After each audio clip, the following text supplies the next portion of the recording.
Back to our text. The Jews recognized that Jesus was fulfilling the prophecy of Zechariah 9:9, and they began to celebrate him as their king. They spread their cloaks and palm branches on the road and shouted, "Hosanna to the Son of David! Blessed is he who comes in the name of the Lord! Hosanna in the highest heaven!" The word Hosanna means save now. Save, I pray. So when they're shouting it to Jesus, they're saying, "Jesus, save us." Son of David is a title of kingly messiahship. Understanding this, we can see why they celebrated. The people were looking for God to free them from their Roman Empire oppressors. They expected God to do it through Christ at that moment. They thought Jesus would use military and political power to overthrow Rome so they could be free. So they proclaimed Jesus as king. Hosanna, save us. However, say however, their expectation did not line up with Jesus' purpose for coming. Their expectation that Jesus would save them at that moment from the Roman Empire did not line up with the reason why Jesus came in the first place.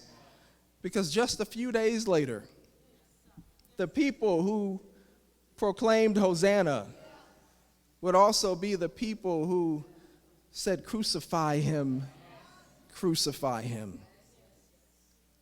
This raises some questions for us.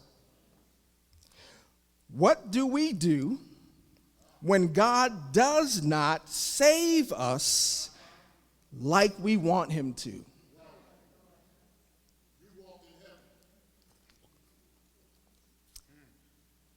What do we do when God does not respond to us in the time frame we want him to and in the way we desire?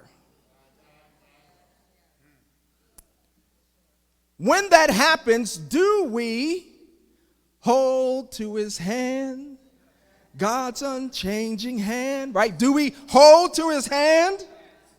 Do we continue to trust the fact that he is sovereign and he is fully capable of orchestrating the events of our lives?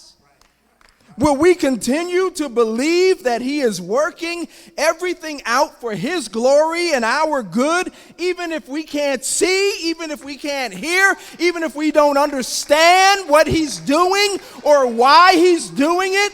Can we continue to trust when it seems like he's delaying?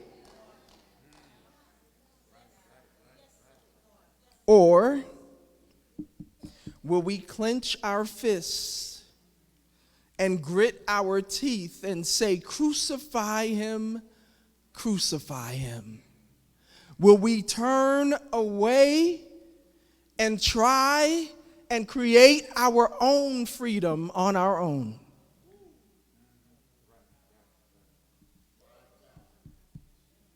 Remember, the people's expectation did not line up with the purpose for Jesus' coming.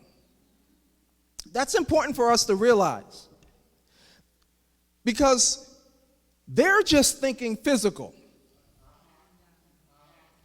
And Jesus is doing a work that's supernatural. They're just thinking surface. And Jesus is dealing with low Earth orbit things.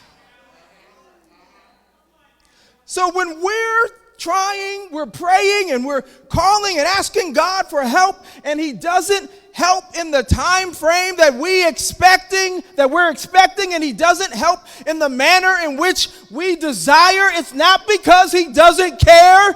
It's because we're dealing with surface things, and he's busy doing a higher, a greater work, a farther work that's going to work out for our good in the end. And we have to learn how to trust him when it doesn't feel good. We have to learn how to keep crying out to him, because he teaches us that if we continue to cry out to him day and night, that he will work things out for his glory and for our good. It's important for us to realize that when our expectations don't line up with what God is, the purpose of what God is doing in our lives, that we don't turn away from God.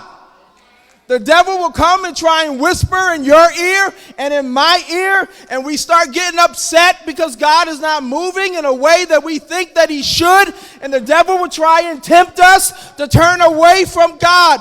Don't do it. Don't let the devil cause you to disqualify yourself from God's blessings for your life, from God's purpose for your life.